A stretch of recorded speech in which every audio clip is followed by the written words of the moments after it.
Welcome back. Fingers are being pointed at the Nelson Mandela Bay municipality as residents count down to day zero. Poor management and failing infrastructure are seen as the biggest reasons the metro's taps are about to run dry. There are concerns that if there is no rain in the coming days, the situation will become dire.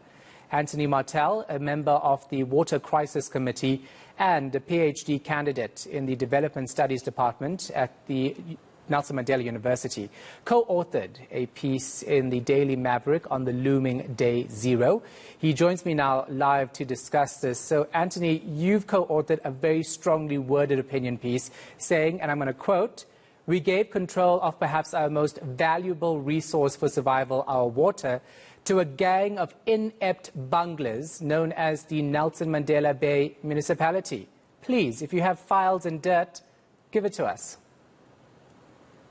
Sure. Thank you for taking the time to let me speak on this issue. So we, as the Water Crisis Committee, are here to talk about the issue of the fact that within the coming days, at the end of the month, there will be no water in much of the western areas of Nelson Mandela Bay municipality. Of course, we're in a drought, but this crisis at the present moment did not have to strike so soon. It's a lived experience in this municipality that pipes burst on the roadside on a daily basis almost.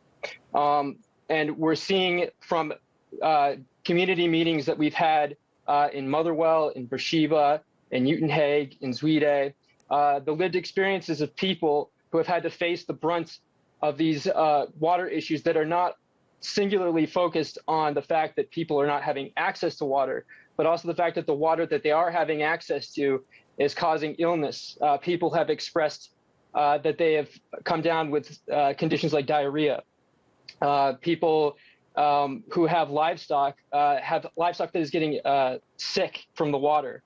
And also this issue is crucial for people who do not have access to employment and cannot afford to pay for electricity, where the municipality says that residents should boil their water. There is no alternative for people that don't have electricity.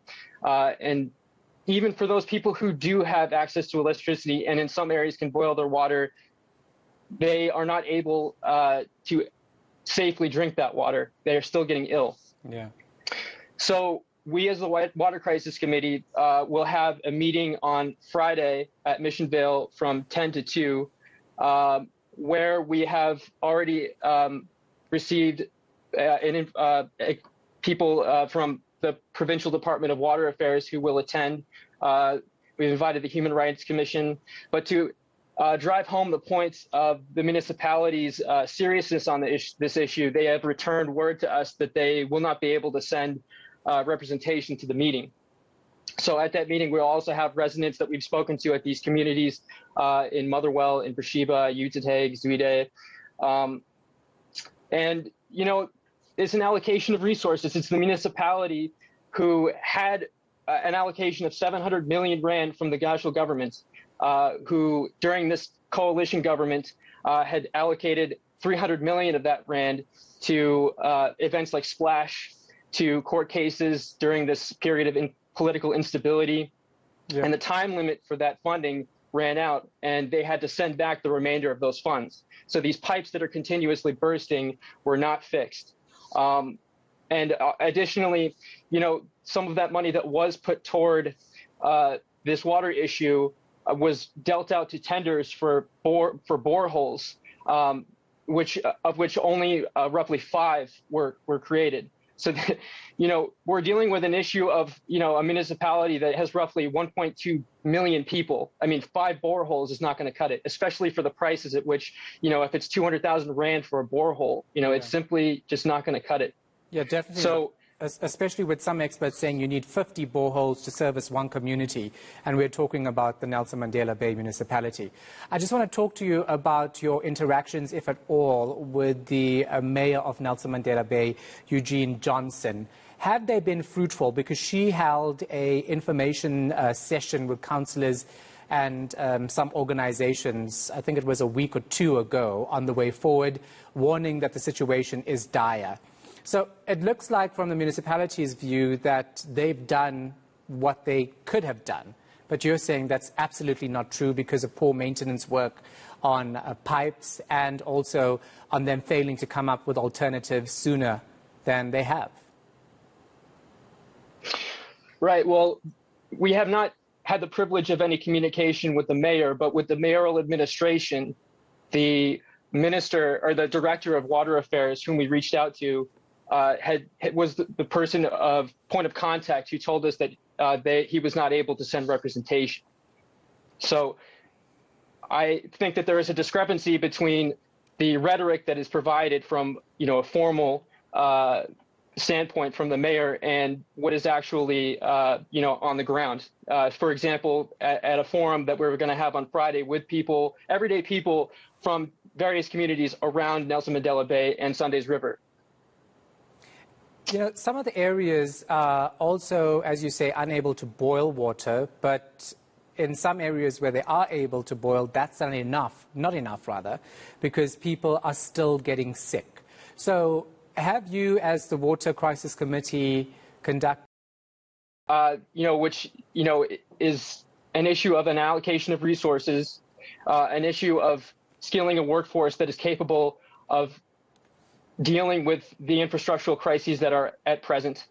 Yes, I mean, it is a crucial issue that must be faced, and that is why we as the Water Crisis Committee are engaging directly with communities and having forums like the one we'll have on Friday so that we can get everybody into the same room. And hopefully, at some point we can engage with the municipality at a forum like the one on Friday so that we can come to some kind of resolution about how can we move forward.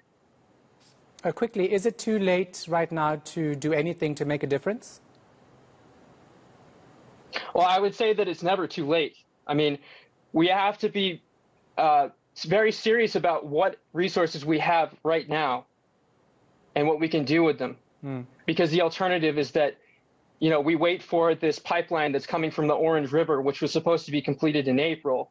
It's been ongoing since 2018. It's administered by the Almatola Board, which is infamous for corruption and negligence. So we need to be able to come together to figure out as a municipality, the everyday people, how are we going to administer the resources that we do have? And it's not something that can be blamed by the municipality on the overconsumption of these residents. Yeah. As I've mentioned, these negligent practices that have come from the administration itself. All right, thank you so much for your time. Otherwise, the alternative is, thank you very much. Sorry, go ahead with the alternative. I can't cut you off at that important point.